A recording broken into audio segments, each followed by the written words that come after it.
Ang lakas ng loob mo, Arnel. Yan ang laman ng email natin ngayon. Madam, pa-advise po sa mister ko. Ako po ang nagbigay sa kanya ng hope para ngumiti ulit. Sa madaling salita, pinapustisuhan ko po siya. Dati halos hiyang-hiya siya at ayaw makihalubilo sa mga tao. Lalo na pag may salo-salo sa side ko, kaya ginawan ko ng paraan.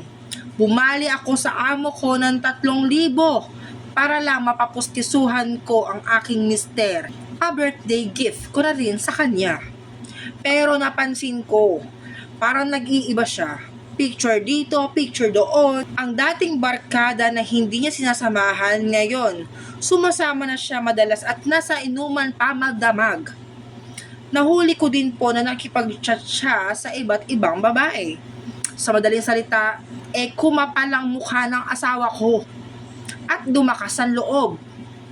Dati ay hindi naman ganon. Ano ang dapat kong gawin sa mister ko, madam? Kupal ka, Arnel. Ha? Bakit naman ganun?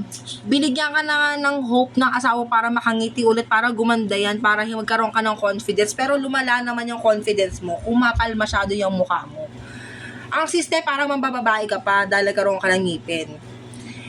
Kung may advice ko sa asawa mo, suntukin yung bunganga mo ulit. Di ba? Para mabasag yung pustiso mo. Huwag ganon. Yung mga asawa, yung mga babae, ayan minsan yung nagbibigay ng hope sa atin. Nagbibigay ng ngiti at gumagawa ng paraan. Appreciate lang mga mister. Gumagawa kami ng mga paraan para maging okay, magkaroon kayo ng confidence. Pero yung ganyan, binigyan mo na lahat-lahat, binigay mo lahat at sinolokohin ka lang, napaka-ekis, Arnel. Mag-isip ka, Arnel. Kaya kung ako sa'yo, sa nagsend ng email, nako, pag ganyan ang asawa mo, habang tulog, kunin mo yung pistiso, itago mo o itapod mo. Tanggalin mo. Mas okay yun.